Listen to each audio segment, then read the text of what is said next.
Speaking of calling plays in. Yeah. New York Giants eliminated Yeah. Tommy DeVito's team. Tommy. Giants 5-10. Cause of death for the Giants. Another team with a atrocious offensive line. It started early. Yeah. Hasn't really gotten much better. It was bad play plus injuries and the whole thing. But yeah, the Giants have had a rough season coming off their playoff appearance. Yeah. I would say the offensive line is the underlying cause of all of it.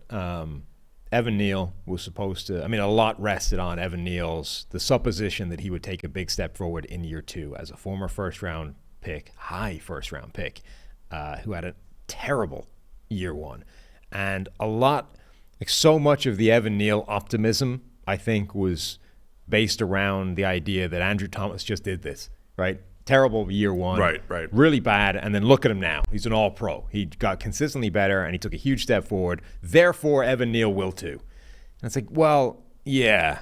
Number one, Andrew Thomas, it was a reason he played really badly to start with. They completely rebuilt his pass sets, his mechanics, all of it.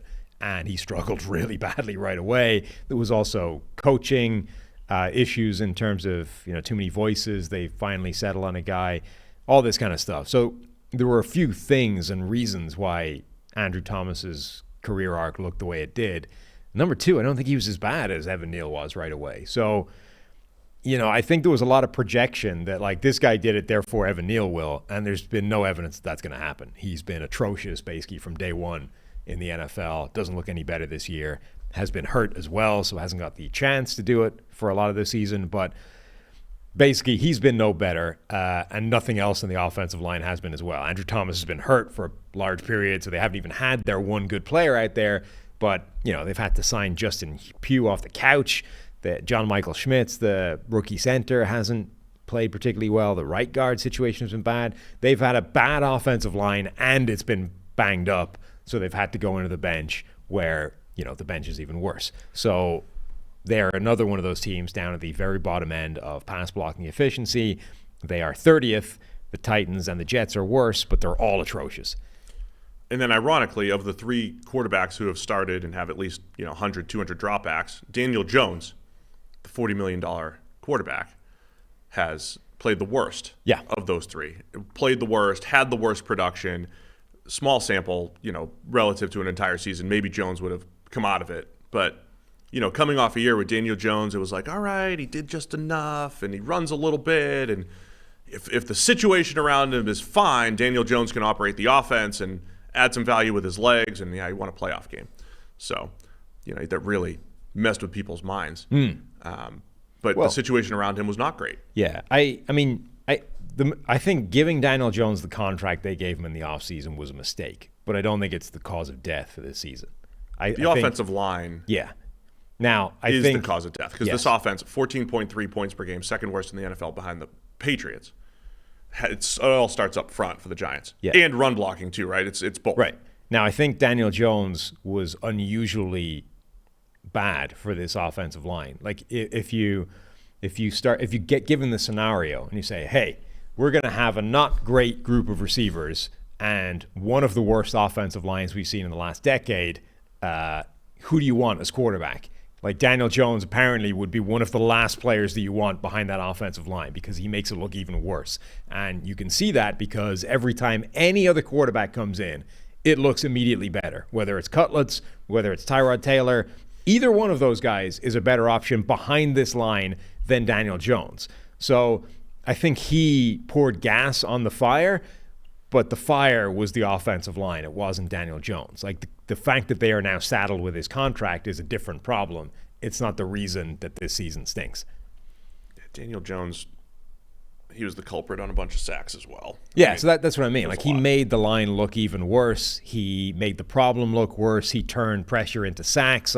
He's an unusually bad quarterback for a bad offensive line, but that's not to say that the line itself wasn't the problem to start with.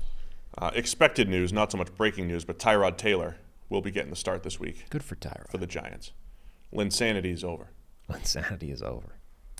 Is Tommy still going to be doing appearances? Well, he had to do a free one because of the fallout from doubling his rates.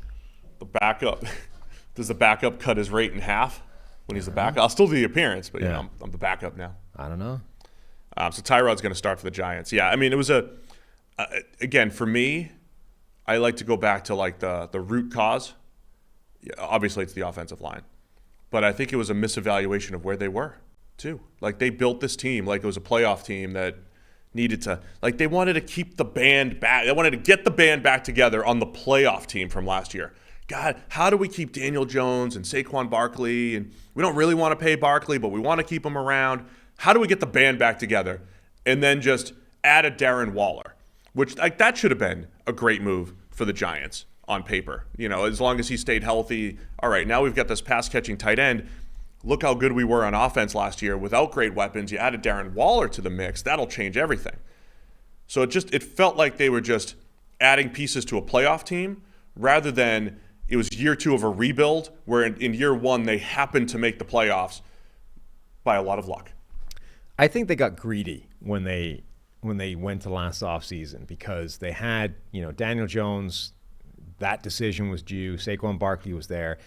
I think they just wanted to they didn't want to make the tough decision, which is, look, we can probably only keep one of these guys, and you have to make the call which one. And they went, no. Or we can actually just give Daniel Jones this contract, free up the franchise tag to use on Saquon Barkley, and then we can keep them both. Yeah. They're like, yeah, well, you can, but it doesn't come without cost. And the cost is you gave Daniel Jones a giant contract when you weren't really sure he was the guy. Like, Daniel Jones last season was tailor-made for the franchise tag. That is why it exists, which is we have a guy who played pretty well in year 1 of a new system with a bad supporting cast around him. We don't know if he can be the guy yet, but we also don't know he can't. Like, he showed enough that we think, yeah, maybe. So you give him a franchise tag, you see how it works this year. And then if it works out well again, or gets even better, then you give him the big contract. Instead, they're like, no, we've seen enough already. Let's give him the contract now, and let's just hope we're right. And they weren't. Like, you got too greedy, and you got punished for it.